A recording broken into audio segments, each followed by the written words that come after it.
Maintenant, si je poursuis, je vais y aller avec des pistes de solutions. Vous savez, on a la chance et l'opportunité d'avoir du personnel très professionnel, compétent, dévoué pour nos élèves, qui se mobilise également beaucoup.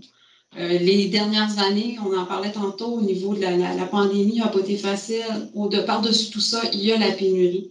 Et on a des gens qui ont à cœur également la réussite de nos élèves. Puis nous, on a à cœur nos élèves, mais également les membres du personnel.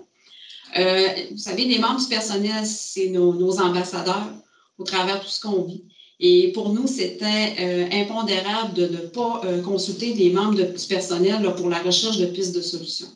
Donc, de notre côté, au niveau du service des ressources humaines, par l'intermédiaire d'un comité de travail, on a sondé l'ensemble de nos membres du personnel pour voir un peu c'était quoi les priorités pour eux, sur quoi qu'on devrait se positionner pour assurer une meilleure attraction et rétention là, de la main-d'œuvre. Donc, il y a 5 thématiques qui sont ressorties de l'ensemble des consultations, sur lesquelles le service des ressources humaines, mais également là, les organisations vont se pencher dès la prochaine année scolaire et l'année suivante. Donc, c'est les 5 thématiques qu'on a priorisées. Donc, on va travailler l'accueil et l'intégration pour les nouveaux membres du personnel. On va travailler le développement professionnel, entre autres, pour l'ensemble du personnel, mais également pour notre personnel qui est non légalement qualifié, puis également au niveau de nos enseignants là, qui sont sortis des études là, depuis moins de 5 ans.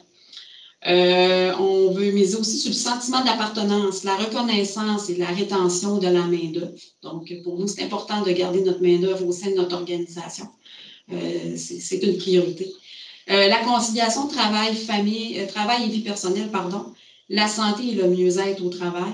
Et le 5e élément qu'on veut travailler, c'est le marketing ressources humaines ou l'attraction des ressources. Donc, être capable d'aller cibler des ressources à l'externe.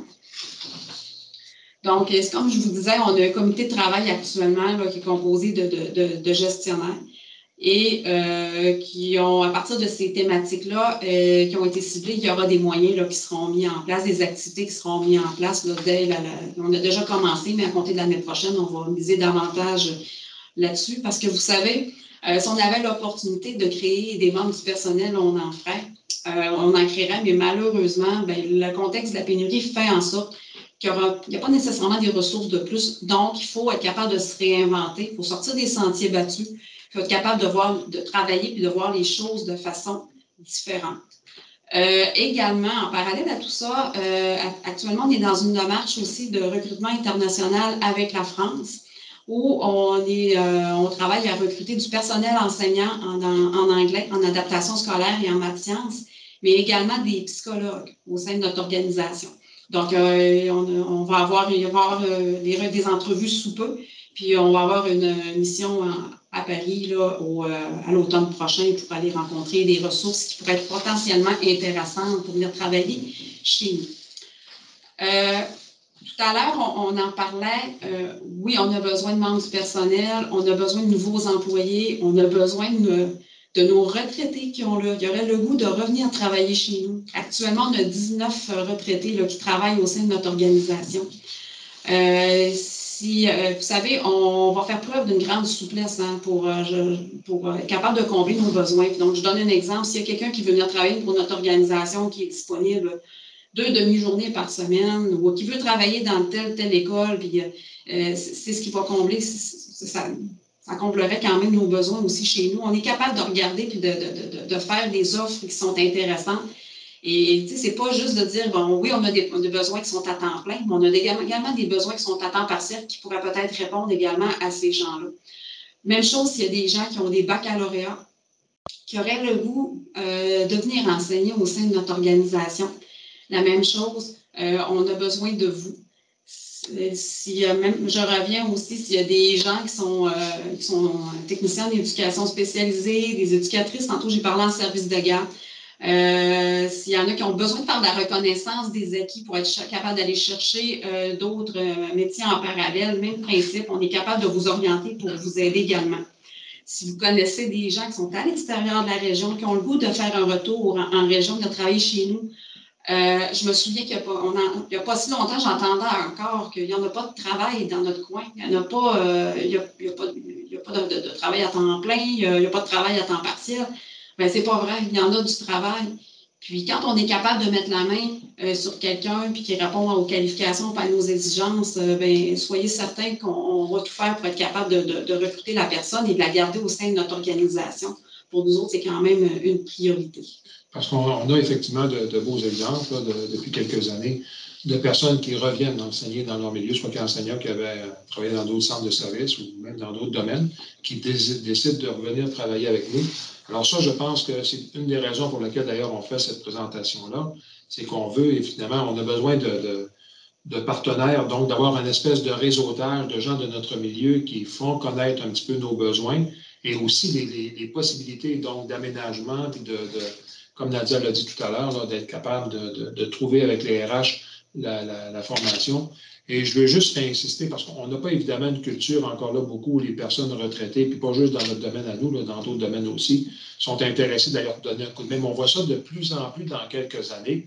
Et je sais, moi, pour être là depuis un petit bout de temps là, dans l'organisation, que les gens, des fois, au retour, disent « mais là, si je redonne mon nom, comme l'a dit Nadia, j'ai peur à un moment donné que de devoir dire non, puis que d'être comme un peu aspiré par les besoins. » Mais ça, c'est vraiment une priorité que les RH se sont donnée. Quand quelqu'un dit à quelque part, c'est comme l'a dit Nadia, c'est une journée, c'est 2 jours par semaine que j'ai à vous donner, puis peut-être pas toutes les semaines, on va respecter ça.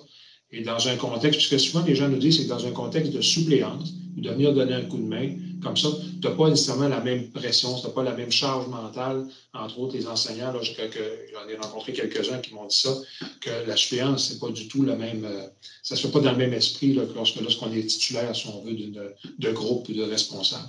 Alors, il faut vraiment encourager dans notre milieu là, ces efforts-là qui sont faits, parce que le recrutement international, tous les centres de services, toutes les organisations tentent de recruter à l'étranger actuellement. C'est un défi important. Le bassin est quand même aussi limité. Et puis nous, dans une région plus éloignée, on a un défi supplémentaire. Évidemment, il y a des gens qui sont intéressés par la qualité de notre milieu de vie, mais on sait également, comme pour pas nous aider au niveau du logement, au niveau de l'accès à la maison, ça a déjà été un argument très vendeur pour notre coin, ça ne l'est plus maintenant. Alors, c'est pour ça qu'il faut vraiment que ce soit un travail collectif de la communauté, des parents, des élus que j'ai rencontrés d'ailleurs avant les fêtes des 2 MRC, pour que tout le monde on travaille ensemble pour essayer de rendre attractif notre région et évidemment pour nous, notre centre de service. Et finalement, juste en conclusion, dire à quelque part, moi, je suis à la direction générale là, depuis février 2021. Et puis rapidement, lorsque je suis arrivé, là, déjà, les comités des ressources humaines avaient pas mal de travail de fait, mais on a senti le besoin je dirais, de revalider nos chiffres, justement, puis notre portrait d'ensemble.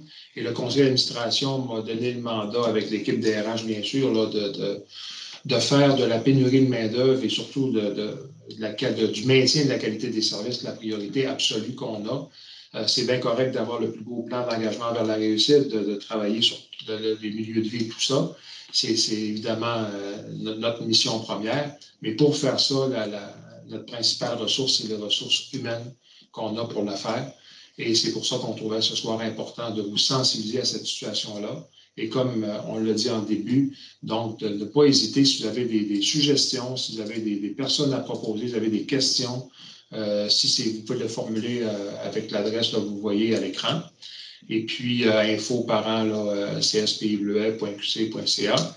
Et aussi, si vous voulez discuter avec des gens des RH d'une situation ou d'une autre, vous avez simplement laissé votre numéro de téléphone à cette adresse-là également, puis quelqu'un va vous recontacter pour discuter avec vous, là, pour échanger avec vous de notre situation, des solutions ou des éléments que vous pouvez nous proposer pour nous aider. Alors, on vous remercie beaucoup de votre attention. Merci. Et puis, à la prochaine.